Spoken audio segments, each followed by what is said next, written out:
কলিহত জীবের খুব একটা পরিশ্রমের কাজ নেই। অন্যান্য যুগে যত পরিশ্রম করতে হতো ভগবত ভক্তি লাভ করার জন্য, কলিযুগে কোনো কষ্ট করতে হয় না। জেনে রাখবেন, কৃত্তি যজ্ঞায়তি বিষ্ণু ত্রেতায় যজ্জতি মোক্ষ দাপরি পরিচর্যং কলু তদ্ধরি সংকীর্তন। অন্যান্য যুগে ধ্যান, তপস্যা, যাগ, যজ্ঞ, পূজা অর্চনা সবকিছু করতে হতো। যদি ভগবানকে পেতে হতো যজ্ঞ করতে হতো, যদি ভগবানকে লাভ করতে চাও তাহলে তাকে ধ্যান তপস্যা করতে হবে, যদি ভগবানকে পেতে চাও তাহলে পূজা অর্চনা করো। কিন্তু কলিযুগে কি বললেন? কলৌ তদ্ধরি সংকীর্তন, অর্থাৎ হরিনাম সংকীর্তন করো। নাম ছাড়া কলিজীবের নাহি আর ধর্ম, সর্বধর্ম সার নামে এই শাস্ত্র মর্ম। তুমি যেখানেই যাবে, যে কর্মেই থাকো না কেন, যে কাজই করো না কেন, সংসারে হাজার কাজের মধ্যে দিয়েও তুমি তার নাম করতে পারবে, তাতে কোনো অসুবিধা নেই। অন্যান্য যুগে ভগবানকে পাওয়ার জন্য তার 1 বছর ধরে যদি মনে করুন আপনার বাড়িতে আপনি যজ্ঞ করবেন, যজ্ঞ করে ভগবত কৃপা লাভ করবেন, তার একটা যজ্ঞ করতে গেলে মিনিমাম 6 থেকে 1 বছর ধরে তার চিন্তা ভাবনা নিতে হয়, কি করব না করব, কোনটা করতে হবে, কি করলে ভালো হবে, তাই না? কিন্তু হরিনাম করতে গেলে তার কিচ্ছু লাগে না। শাস্ত্রে বললেন অপবিত্র পবিত্র বা সর্ববস্তাঙ্গত পিবা যশারি পুণ্ডরীকাক্ষ সবার জব্বান্তর সূচি। তুমি যে কর্মেই থাকো না কেন, হাতে কাজ করো, মুখে হরি নাম করো। কলিযুগে নাম ছাড়া নাহি আর ধর্ম। তুমি চলতে ফিরতে যে কাজে যাও না কেন, তুমি সূচি থাকো, অসুচি থাকো, পবিত্র থাকো, অপবিত্র থাকো, তুমি যেখানে থাকো, যেমন থাকো, মুখে তুমি হরিনাম মহামন্ত্র জপ করো। এর জন্য আলাদা করে সময় বা সুযোগ বের করতে হবে না। কলিযুগে কত সুন্দর উপায় দিলেন, বলেন সংসার করো, সংসারের সমস্ত দায় দায়িত্ব পালন করো, তোমার ছেলে মেয়ের ভবিষ্যৎ পালন করো, তোমার পরিবারের প্রতি যে দায়িত্ব সেটাও পালন করো। কিন্তু এটা তো শুধুমাত্র সংসারের কাজ, এটা শুধুমাত্র পরিবারের জন্য করা। নিজের তো কিছু একটা কাজ আছে, নিজের কাজটা তো নিজেকেই করতে হবে। এই কাজ তো কেউ করে দেবে না বাবা। তা নিজের কাজ কি? কি কাজ আমাদের?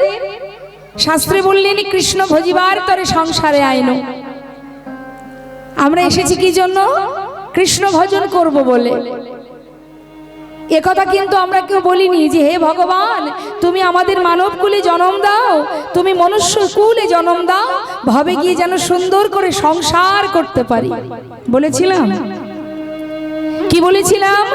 যদি মানব কুলে জন্ম দাও, ভাবে গিয়ে তোমার নাম করব, তোমায় ভালোবাসবো, তোমার দেয়া দুটো চোখ, এই চোখে তোমার বদন দর্শন করব, তোমার দেয়া দুটি হাত, এই হাত দিয়ে তোমার সেবা করব, তোমার গুণকীর্তন করব, তোমার দেয়া বদনে তোমার নাম গাইব।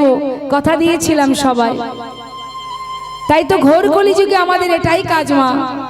এই কাজ কেউ করে দেবে না। তোমার ভজন সাধন, তোমার কর্ম তোমাকেই করতে হবে। সংসারের জন্য যেটা করছো সেটা সংসারের জন্য, এটা তোমার নিজের জন্য নয়। আর নিজের জন্য যেটা করবে সেটা হলো কৃষ্ণ ভজন। নিতাই গৌর হরি বল, হরি বল। এই যে আপনারা সবাই যে যার কর্ম ছেড়ে, ঘর ছেড়ে দূর দূরান্ত থেকে ছুটে এসেছেন এই সুন্দর হরিবাসরে, সাধুর বাজারে বসে হরি কথা কৃষ্ণ কথা শ্রবণ করছেন, এটাই হচ্ছে সেবা। এটা কেমন সেবা? এই যে শুনছেন লীলা কথা, নববিধা ভক্তির মধ্যে প্রথম কথা শ্রবণাং। তাহলে নববিধা ভক্তি, যত রকমের ভক্তি আছে, শ্রদ্ধা ভক্তি আছে, তার মধ্যে প্রথম কথা হলো শ্রবণাং। শ্রবণ করলেও মঙ্গল, শ্রবণ করাটাও একটা ভজন। তাহলে শ্রবণ করছেন আপনি, আর একটা কাজ কি করছেন? এই যে সাধুর বাজারে বসে আছেন, শাস্ত্রে বললেন সাধু সঙ্গ, সাধু সঙ্গ সর্বশাস্ত্রে কয়, লব মাত্র সাধু সঙ্গে সর্বসিদ্ধি হয়। কে জানে? জানতে অজান্তে আমাদের জীবনে কত অপরাধ আছে। আমরা জেনে শুনে অনেক অপরাধ করি, তাহলে না জানেও তো কত অপরাধ আমাদের আছে। তাহলে এই অপরাধ খণ্ডনের উপায় কি? শাস্ত্রে বললেন সাধু সঙ্গ করা, ভক্তের চরণধুলি অঙ্গে মাখা, ভক্তের চরণধুলি মাথায় মাখা। সাধু সঙ্গ যদি কেউ করতে পারে, তার হাজার হাজার অপরাধ দূরীভূত হয়ে যায়। এটা আমার কথা নয়, শাস্ত্রে কি বললেন? বৈষ্ণবীর চরণ রজ অবনীর সুখ সম্পদ, শোনো ভাই দিয়া এক মন, আশ্রয় করিয়া ভজে তারে কৃষ্ণ নাহি ত্যাজে, আর সব মরে অকারণ। বৈষ্ণবের চরণ জলে কৃষ্ণ ভক্তি বলে, আর কিছু নাহি বলবন্ত। বৈষ্ণবের চরণ রেণু মস্তকের ভূষণ বেনু, আর নাহি ভূষণের অন্ত।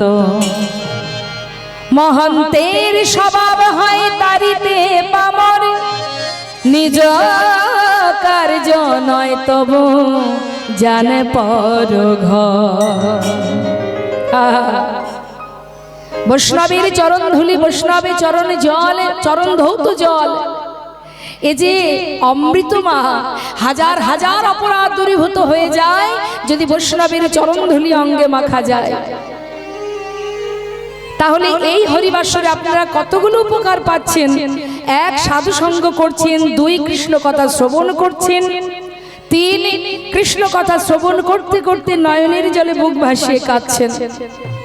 এই যে দুফোঁটা জল, ভগবান বললেন সারা জীবন নয়, কোন ভক্ত যদি মাত্র দু ফোঁটা নয়ন বাড়ি বরিশন করে, আমি সেই ভক্ত চরণে যুগে যুগে দাস হয়ে পড়ে থাকি। এই তো ভজনের পথ। তাই আপন কর্ম ছেড়ে, আপন গন্তব্যস্থল ছেড়ে আজ আপনারা এই হরিবাসরে বসে আছেন। এই তো ভজনের উপযুক্ত সময়।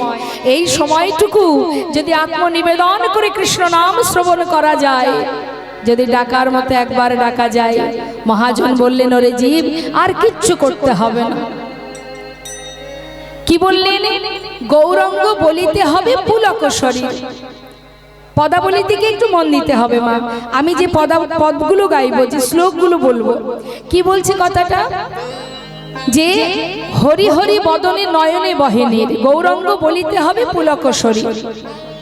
বদনে গৌর নাম করো, কৃষ্ণ নাম করো, আর পুলক শরীর। পুলক মানে আনন্দিত মন, মনে থাকবে আনন্দ। হরি হরি বদনে নয়নে বহেনীর, দুফোঁটা নয়ন বাড়ি বরিশন করো। আর কিচ্ছু নয়। আর কি কাজ? না গুরুচরণ আশ্রয় করা। গুরু কৃপা ছাড়া তো সম্ভব নয় মা। জীবের নিস্তার লাগে নন্দসুত হরি ভুবনে প্রকাশিলেন গুরু রূপ ধরি। আপনাকে পথটা কে দেখাবেন? কলিযুগে আপনাকে পথ দেখাবার কে আছে? সংসার আপনাকে পথ দেখাবে না। আপনি দুপা যদি এগিয়ে যান, আপনার পরিবার টেনে ধরবে, যেও না ওই পথে, ওই পথে যেতে নেই। সংসার যেতে দেবে না। একমাত্র সদ্গুরু, তিনিই আমাকে পথ দেখাবেন। হে জীব, এই পথে গেলে তুমি গোবিন্দ চরণ পাবে। পথ দেখানোর মালিক গুরুদেব, কিন্তু ভগবানের চরণে পৌঁছে দেওয়ার মালিক কিন্তু গুরুদেব নন। গুরুদেবের কাজ কি? তোমাকে সঠিক পথের সন্ধান দেওয়া, কিন্তু হেঁটে যেতে গেলে তোমাকেই তো যেতে হবে, তাই তো মা? সে তো তোমাকে হাত ধরে গোবিন্দ চরণে পৌঁছে দেবে না, সে পথটা দেখাবে, কিন্তু যেতে হবে তোমাকে। তোমার কর্ম অনুযায়ী তুমি পৌঁছাতে পারবে। সময় করিয়া পথটি ধরিয়া যেবা চলে দ্রুত গতি, সময়ের শেষে অনায়াসে সে যেন চলে যায় আপন বাসা। আমরা বাবা ওই পথে যাই, কিন্তু সময় থাকতে যাই না। কখন যাই? যখন সংসার আমাদেরকে বাড়ি থেকে দরজার পথের বাইরে বের করে দেয়, ধাক্কা দিয়ে বের করে দেয়। ছেলে মেয়ে যখন আর খেতে দেয় না, তখন গিয়ে ভগবানের চরণে গিয়ে মাথা ঠুকি আর বলি, প্রভু তুমি ছাড়া আমার আর কেউ নাই। যত সময় 5টা পুত্র থাকে, 5টা সন্তান থাকে, যত সময় আমাদের শরীরে জোর থাকে, ক্ষমতা থাকে, তত সময় আমরা কি বলি? আমি ভগবান। কে ভগবান? ভগবান তো আমি এই করেছি, আমি তাই করেছি, আমি এটা করতে পারি, আমি সেটা করতে পারি, বলে না মা? অনেকে দেখবেন অহংকার করে বলে, এটা আমি করেছি, এই বাড়িটা আমি করেছি। মা বাবার দিকে আঙুল তুলে বলে, আমি না করলে কোথায় পেতে, এটা আমার ঘর, এটা আমি করেছি। হরি বল, হরি বল, বলে না বাবা? এটা আমার করা, আমি না করলে কোথায় পেতে? এ বাড়ি আমার, এ গাড়ি আমার, এটা আমি করেছি। আচ্ছা, জীবনে যা কিছু করেছি সবই আমি করেছি, আর জীবনে যদি কোনো কষ্ট আসে তখন কেন আমরা ভগবানের দিকে আঙুল তুলে বলি যে তুমি কেন কষ্ট দিলে? যত রকমের ভালো কাজ সেগুলোর জন্য আমি, আর খারাপ হলেই ভগবান দায়ী। তখন ভগবানকে গিয়ে বলি, কেন তুমি এটা করলে? কেন আমায় কষ্ট দিলে? কেন আমার স্বামীকে কেড়ে নিলে? কেন আমার সন্তান কেড়ে নিলে? কেন আমার এটা করলে? বলি না? হরি বল, হরি বল। একটা কথা মাথায় রাখবেন মা, দুটো কথা মাথায় রাখবেন। এক হচ্ছে কৃপা, আর এক হলো ইচ্ছা। এই যে কৃপা, জীবনে যা কিছু পেয়েছি, আমার সুকৃতি যদি ভালো থাকে, আমার সুকৃতি সুকর্ম যদি আমি করে থাকি, তার যে সুকৃতি, সেই সুকৃতির গুণে প্রভুর কৃপায় আমি এগুলো পেয়েছি। যা তুমি পেয়েছো তার কৃপায় পেয়েছো, তোমার সুকৃতি ভালো ছিল তাই তুমি পেয়েছো। কিন্তু এগুলো পাওয়ার পরে যদি তুমি অহংকার করো, তাহলে ভগবান যেমন দিতে জানেন তেমন আবার কেড়েও নিতে জানেন। আর জীবনে হাজার চেষ্টা করে আমরা যেটা পাই না, সেটা হলো তার ইচ্ছা। কারোর ভালো দেখলাম তো আমার হিংসা হলো, ভগবানের মন্দিরে গিয়ে মাথা খুঁটলাম, মাথা ঠুকে ঠুকে বললাম, হে ভগবান, ওর এত কিছু হচ্ছে, আমার কেন হচ্ছে না? তোমার হবে না। কেন হবে না? তোমার ভাগ্যে যতটুকু দেওয়ার, যতটুকু তুমি পাবে, সেটুকু তোমার ভাগ্যে লিখেই পাঠিয়ে দিয়েছে। তারপরে তুমি হাজার চেষ্টা করলেও পাবে না। তিনি লিপিবদ্ধ করেই দিয়েছেন, এর বেশি তুমি আর পাবে না। এটা তার ইচ্ছা। সে যদি না চায়, তুমি সারা জীবন চেষ্টা করলেও কিচ্ছু করতে পারবে না।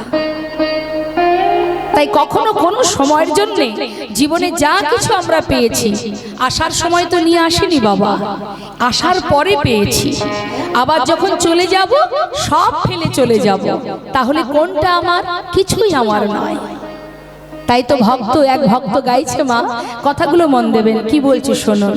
হে দয়াময়, তোমার ঘরে তোমার বাড়ি, তোমারই খায় তোমার পরি, তোমার ঘর তোমার বাড়ি, আর তোমারই খাই তোমার পরি। কথাগুলো মন দেবেন মা। আমরা যে মুখে অন্ন তুলছি, এই যে অন্ন জোটাচ্ছেন ভগবান, ভগবান না দিলে পেতাম বাবা? পেতাম না। অনেকে বলে কষ্ট না করলে কি আর অন্ন মুখে জোটে? খাওয়া জুটবে? ভগবান খাওয়াবে? অনেকে বলে। মায়ের কোলে যখন ভূমিষ্ঠ হয়েছিলাম, মাতৃগর্ভ থেকে, মায়ের গর্ভ থেকে ভূমিষ্ঠ হওয়ার সাথে সাথে মা কোলের মধ্যে বসিয়ে দুগ্ধ পান করিয়েছিলেন, তাই না? সেই দুগ্ধ কি আমি এনেছিলাম? আমি তো আনিনি। আমি আসার পরে মায়ের কোলে বসে দুগ্ধ পান করেছিলাম। সেই দুগ্ধ কে পাঠিয়েছিল? ভগবান। আমার সন্তান পৃথিবীতে যাবে, মনুষ্যকুলে জন্ম পাবে, কিন্তু যত সময় সে নিজে রোজগার করতে না পারবে, তত সময় তার দায়িত্ব আমার। তাই তিনি আপনি আসার আগেই আপনার খাবারটা পাঠিয়ে দেন। তাহলে আপনি করার কেউ নন। বৈষ্ণব মহাজন বললেন, তুমি শুধু তোমার কর্ম করো, সময় হলে ফল পাবে, না হলে পাবে না। কত সুন্দর গাইছে ভক্ত, বলছে তোমার ঘর তোমার বাড়ি, তোমারই খাই তোমার পরি, তোমার দেশে ঘুরি ফিরি, তোমার দেশে ঘুরি ফিরি, তোমায় পাই না।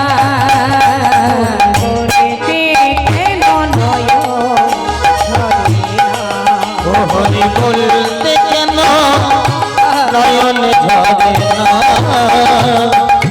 তোমার টাকা তোমার করি।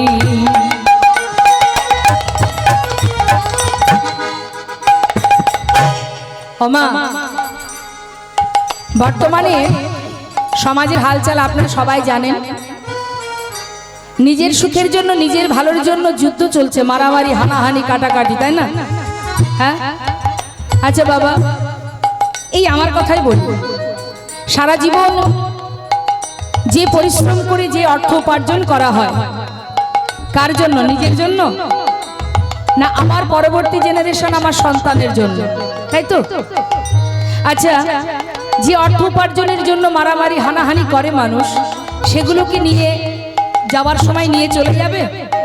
যাবে না। তাহলে এই অর্থটা আমরা এখানে আসার পরে পেয়েছি, তাই তো? আবার যেখানকার অর্থ সেখানে রেখেই চলে যাব, সঙ্গে কিছুই নিয়ে যাব না, তাই তো?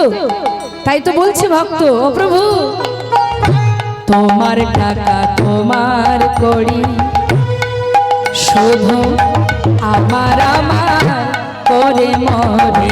তোমার টাকা তোমার করি,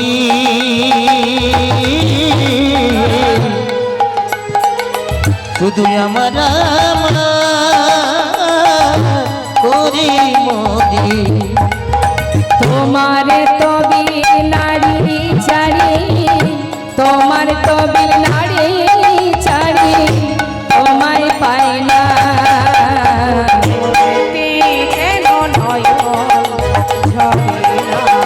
নয়ন ঝরে না, বলতে কেন নয়ন ঝরে না?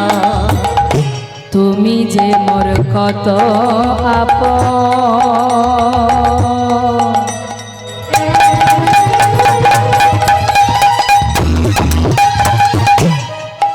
ওগো তুমি যে মোর কত আপন, আমি খুঁজে পাই না তোমার মতো। তুমি যে মোর কত আপন,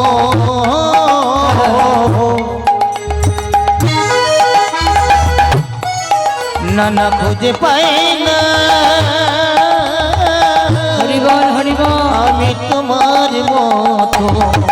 ও গো শেষের দিনে হে দয়াময়, শেষের দিনে হে দয়াময়, শেষের দিনে হে দয়াময়, ঠেলে ফেলো না। কেন নয়ন ঝরে না? নয়ন ঝরে না, বলতে কেন নয়ন ঝরে না? নয়ন ঝরে না, বলতে কেন নয়ন ঝরে না? এক সময় আমাদের জীবনের সবকিছু শেষ হয়ে যায় মা। দেখুন, একটা মানুষ পরিস্থিতির সাথে সাথে অনেকবার বদলায়, তার প্রমাণ আপনাদের দিই শুনুন। বাবা, ছোট একটা শিশু যখন জন্ম নেয়, জন্ম নেবার পর সেই শিশুটার সামনে যদি কিছুদিন পর যখন সে হামাগুড়ি দিতে শিখবে, আপনি সেই শিশুর সামনে একটা দামি খেলনা আর অনেক টাকা রাখবেন, বলুন তো বাচ্চা কোনটা আশ্রয় করবে?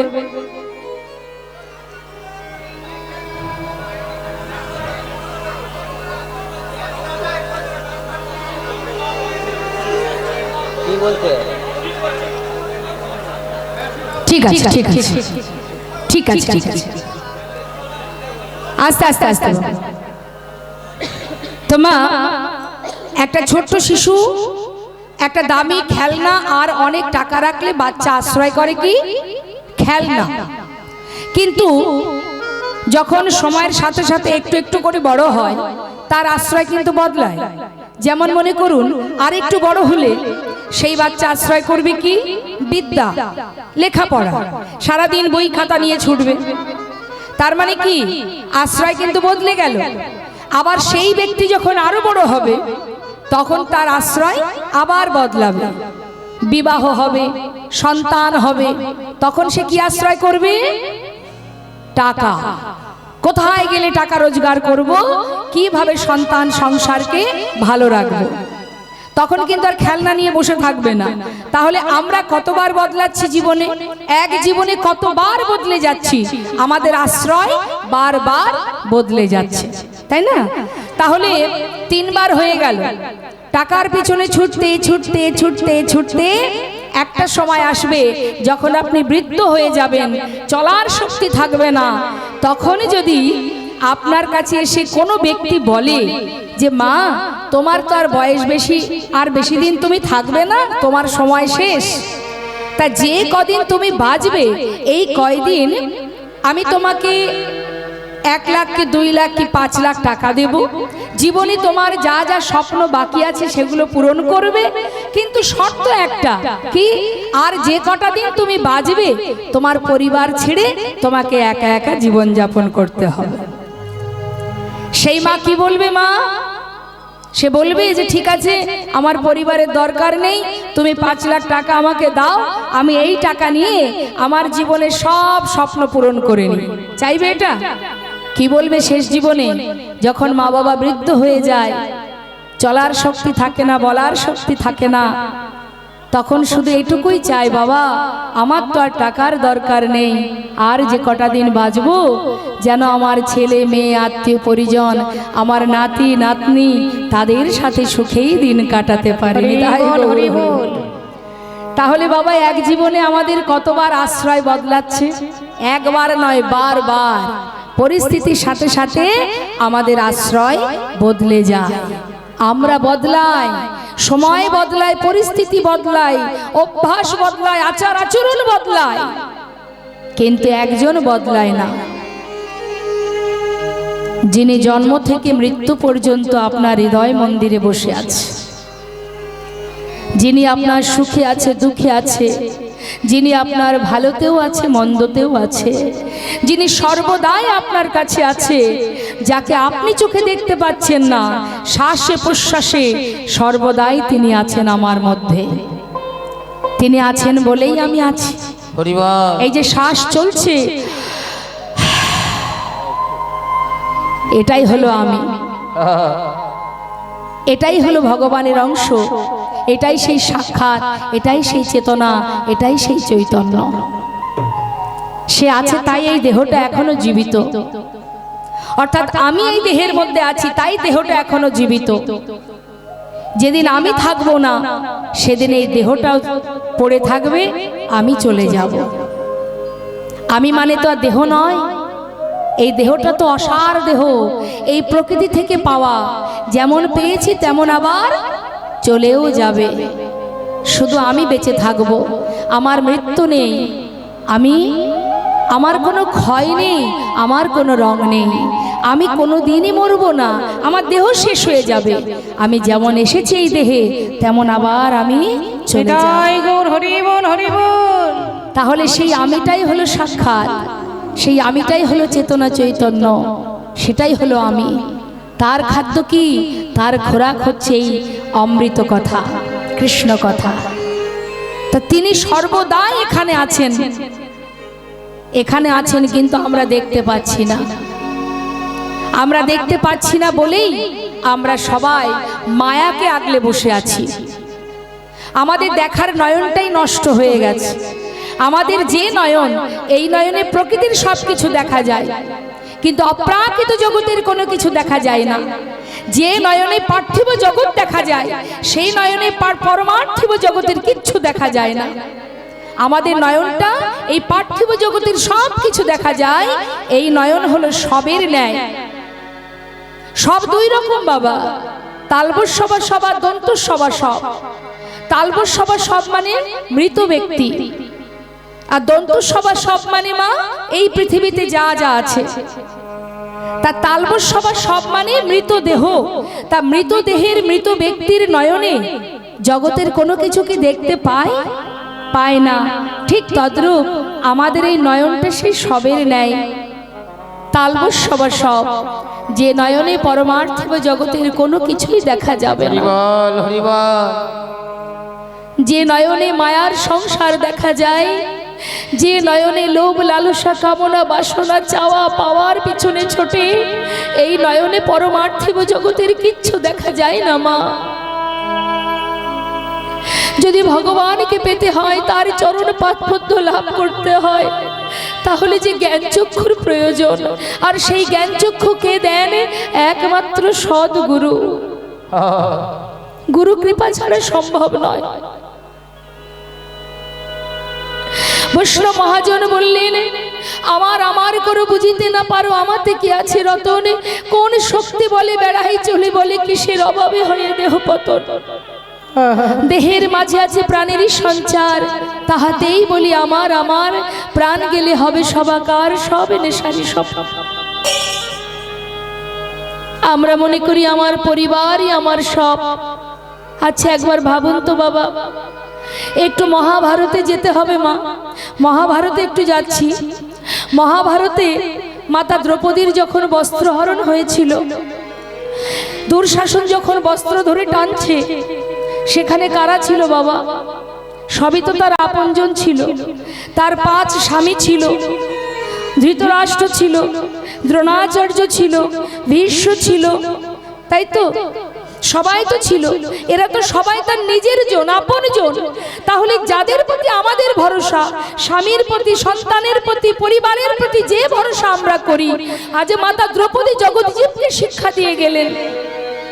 তিনি বুঝিয়ে দিয়ে গেলেন যে আমি সবাইকে কাছে পেয়েও আমার মান রক্ষা কেউ করতে আসেনি। সবাই আমাকে দেখে মাথা নিচু করেছিল। একমাত্র রক্ষাকর্তা যিনি, বিশ্বপিতা যিনি, যিনি বিপদ ভঞ্জন মধুসূদন, তিনি আমার মানকে রক্ষা করেছিলেন। হরি বল, হরি বল। কেউ তো আসেনি, সবার পায়ে ধরেছিল।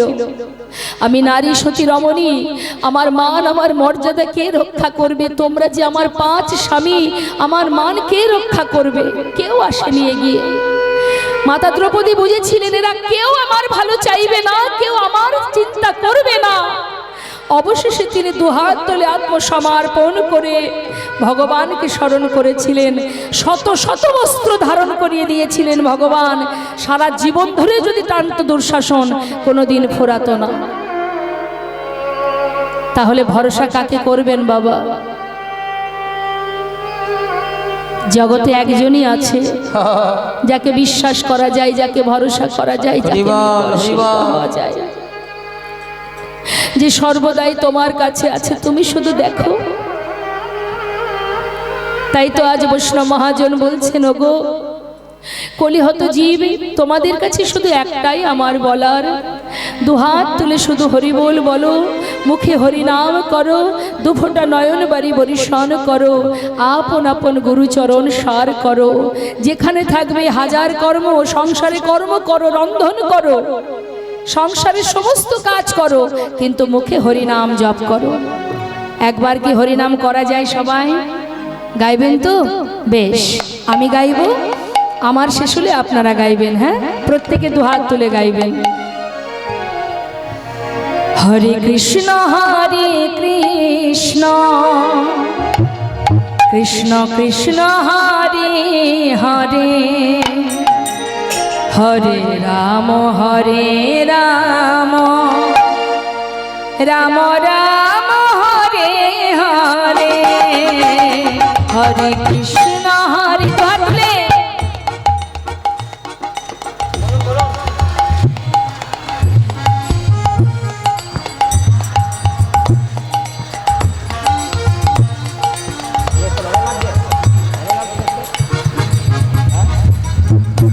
এইভাবে বিড়বিড় করে গাইবেন। হরিনাম উচ্চস্বরে গাইতে হয়। আর আমি সবার কণ্ঠ পাচ্ছি না, সামনে কিছু মায়েদের কণ্ঠটা আমি শুনতে পাচ্ছি, এই 2 সাইড থেকে কোনো রকম কোনো শব্দ পাচ্ছি না। ওমা, হরিনাম তো হরিনাম সবাই মিলে একসাথে করতে হয়। যার নাম হরিনাম সংকীর্তন, সকলে একসঙ্গে গাইতে হয়।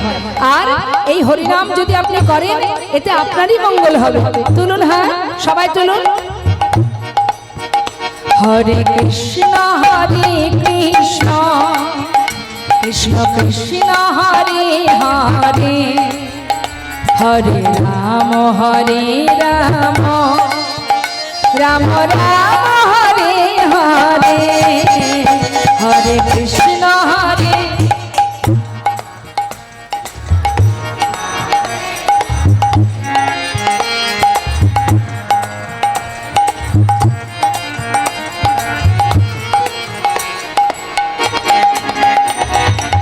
হরে কৃষ্ণ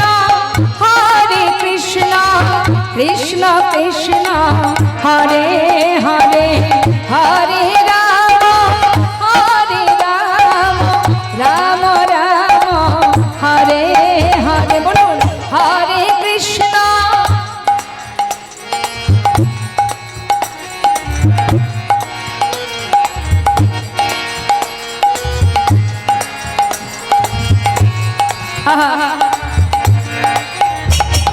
হরে কৃষ্ণ কৃষ্ণ কৃষ্ণ কৃষ্ণ হরে হরে হরে রাম রাম রাম হরে হরে হরে কৃষ্ণ কৃষ্ণ কৃষ্ণ হরে হরে হরে রাম রাম রাম হরে হরে হরে কৃষ্ণ কৃষ্ণ কৃষ্ণ হরে হরে হরে রাম রাম রাম হরে হরে কৃষ্ণ কৃষ্ণ হরে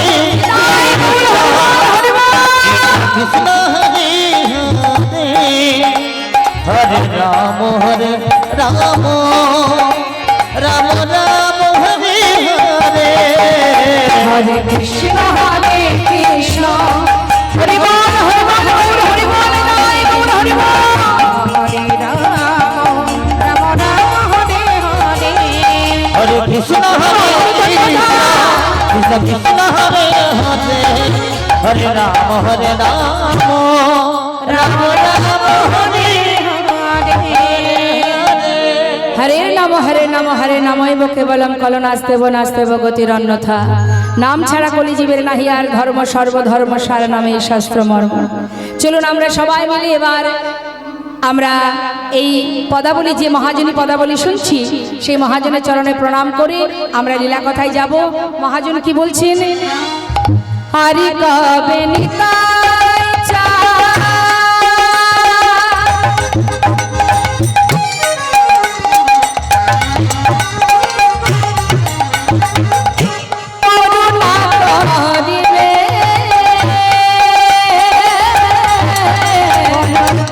আরে কবে নিতাই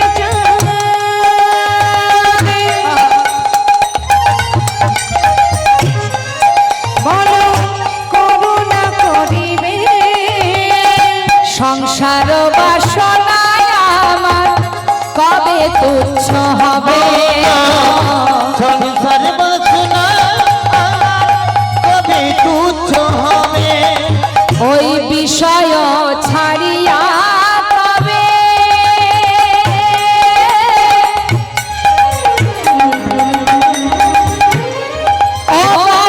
অশুদ্ধ হবে ওই না বিষয় ছাড়িয়া কবে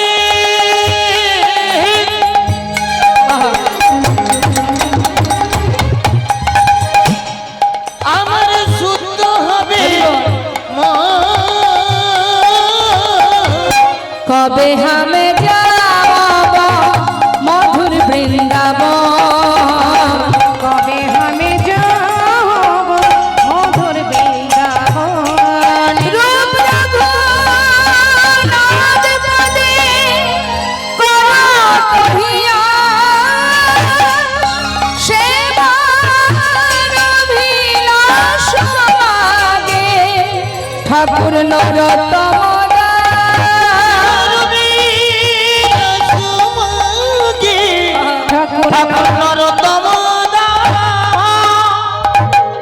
ঠাকুর নরোত্তম দাসের এই সুন্দর পদাবলী আমরা শ্রবণ করলাম। এই নরোত্তম দাস ঠাকুর মা যিনি সর্বপ্রথম এই কীর্তন করেছিলেন, কীর্তনের সৃষ্টি কিন্তু সর্বপ্রথম এই নরোত্তম দাস ঠাকুর করেন, যিনি কোথায় করেছিলেন? বাংলাদেশে। এই আমাদের এই ভারতভূমিতে কিন্তু নয়, বাংলাদেশে সর্বপ্রথম এই কীর্তনের সৃষ্টি হয়, যিনি এই ঠাকুর নরোত্তম দাস, যিনি বাংলাদেশের খেতুরি বলে একটি জায়গা পদ্মা নদীর ধারে, খেতুরি ধাম, ওই খেতুরি ধামে দোল পূর্ণিমা রাত্রে ঠাকুর নরোত্তম দাস তিনি সর্বপ্রথম এই কীর্তন করেন। আর মহাপ্রভু কি প্রচার করেছেন? মহাপ্রভু হরিনাম সংকীর্তন প্রচার করেছেন, তিনি কীর্তন প্রচার করেননি, সংকীর্তন।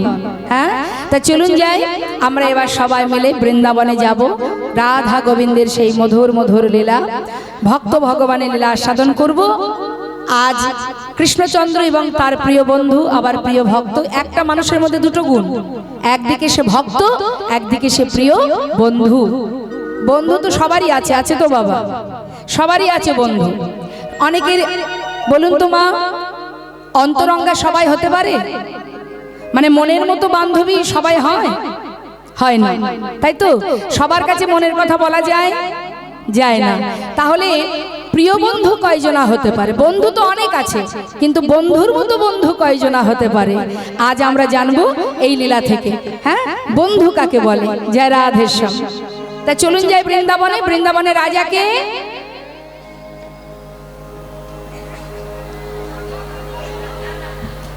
তো বলতে এত দেরি হচ্ছে কেন? চিন্তা করছিলেন কোনটা বলবো? হ্যাঁ, কিছু বলছে?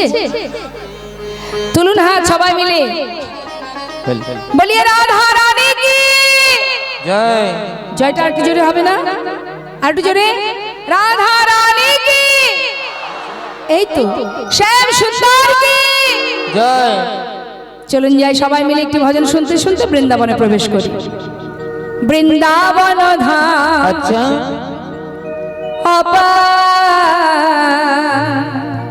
জপে যা রাধে রাধে। সবাই মিলে হাতে তালি দিয়ে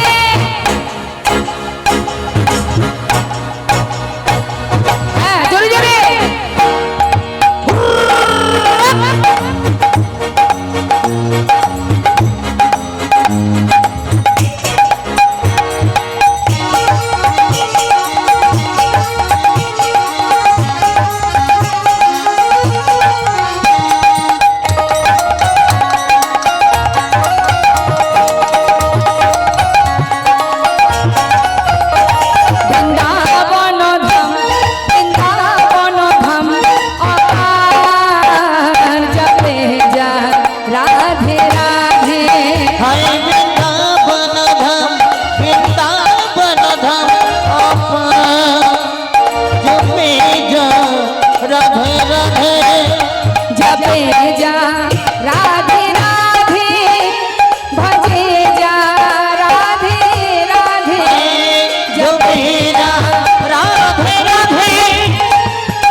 रामचंद्रपुर की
नाही होतो कृष्ण अवतार राधे राधे नहीं होतो कृष्ण अवतार राधे राधे वृंदावन धाम अपार जपे है राधे राधे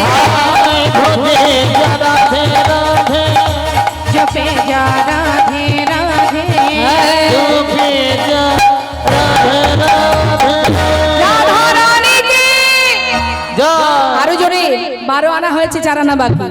শ্যাম সুন্দর কি, জয়। ভাগ্য বিহারী লাল কি, যমুনা মা কি, বৃন্দাবন ধাম কি।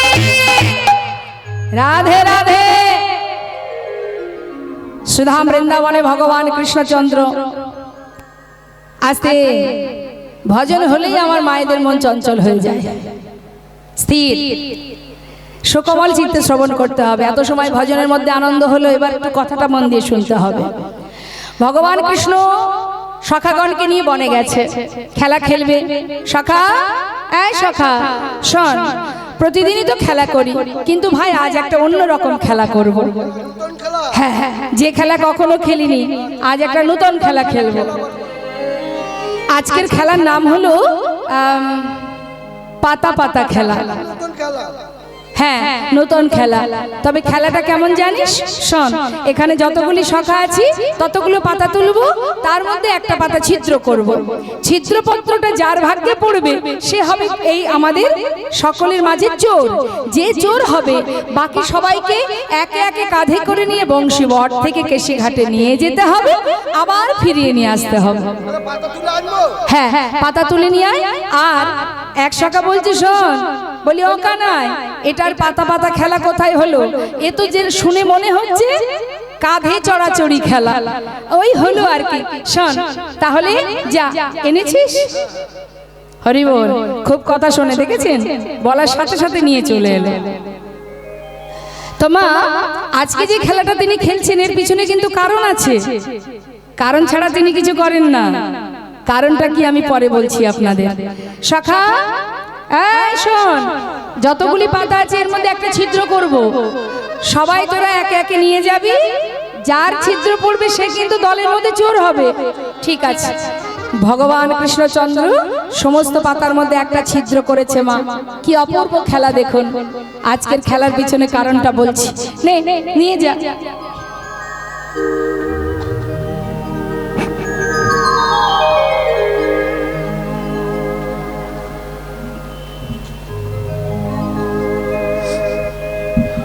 এবার দেখা দেখি, এই পাতা দেখা। এ আমারটাও ভালো রে। ভালো ভালো একটা ভালো কচি পাতা পড়েছে। সবার ভালো পাতা পড়েছে, তাহলে ছিদ্র পাতা কার পড়লো? তো তুই দেখা কানাই, তুই দেখা। আমার। সবার দেখলি।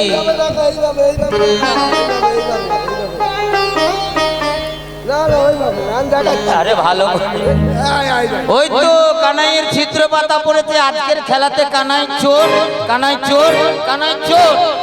সখাগণ বললেন, ও কানাই, তুই শুধু খেলাতে চোর নয়, সত্যি কথা বলতে কি জানিস তো, তুই তো শুধুমাত্র খেলাতে চোর নস। তুই বিনে চোর কে হবে ভাই, বিনে চোর কে হবে ভাই, তুই বিনে চোর কে হবে ভাই, বিনে চোর কে হবে, এই বৃন্দাবনের ননি চোরা, তুই বিনে চোর কে হবে ভাই। বৃন্দাবনের ননি চোরা, তুই বিনে চোর কে হবে ভাই। কি বললি, ননি চোরা? হ্যাঁ, আমি ননি চোরা?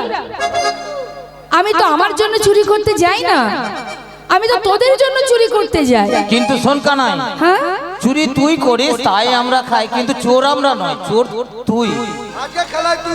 আজকের খেলাতে তুই হেরে গেছিস, তুই চোর। দেখেছেন তো বাবা, যাদের জন্য করি চুরি তারাই বলে কিছু করতে আছে, এদের জন্য কিছু করা উচিত, এদের জন্য চুরি করি। আরে ব্রজ মাইরা আমার জন্য পথপানে চেয়ে বসে থাকে, আমি গেলে আমাকে কোলে বসিয়ে ননি খাওয়ায়, আর তোদের তো কেউ খেতে দেয় না, যার কারণে তোদের জন্য আমায় চুরি করতে হয়। আর আজকে তোরা আমাকে চোর বলছিস, ননি চোরা? কাঁদে উঠবি, কাঁদে উঠবি, তাতে আবার চোর বলার কি আছে? আরে চোরকে চোর বলবো না, দেখি সাধু বলবো। তুই চোর। ঠিক আছে, আজ আমি চোর। না, হবে না, কাউকে নেব না। শোন, আজ আমি কাকে নেব জানিস? আজ অপূর্ব খেলার পিছনে কারণ কি জানেন মা? একদিন নিরজনে বসে ভগবান মনে মনে ভাবে, এই জগতের জীব যারা আমার চরণে পাবার যারা আমার চরণ পাবার লাগে ফুল তুলসী দিয়ে হা কৃষ্ণ কৃপা করো বলে কাঁদে।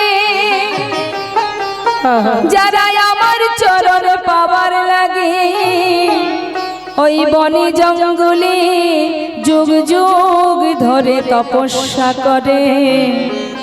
হে গোবিন্দ কৃপা করো বলে একবার চরণ তলে ঠাই দাও, তোমার চরণ ছাড়া করো না। হরি বল, হরি বল।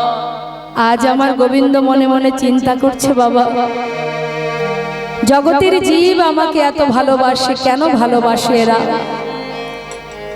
এরা আমাকে ভালোবেসে কি সুখ পায়? কেন আমার জন্য এরা পাগল হয়ে যায়? আজ এই আপনারা যে ছুটে এসেছেন, আজ যে আপনারা এখানে বসে আছেন, যার কথা শোনার জন্য বসে আছেন তাকে তো চোখে দেখেননি মা, কিন্তু না দেখেও তাকে কতটা ভালোবেসেছেন আপনারা, যার কারণে না দেখেও তাকে বিশ্বাস করা যায়, ভরসা করা যায়, হরি বল। তার কথা শোনার জন্য অধীর আগ্রহ নিয়ে বসে থাকা যায়। হে তো অল্প ভক্তির কথা নয়। তাই তো গোবিন্দের মনে বাসনা যে এরা যে আমায় এত ভালোবাসে কেন? আমার কথা শোনার জন্য, আমার চরণ পাওয়ার জন্য সবাই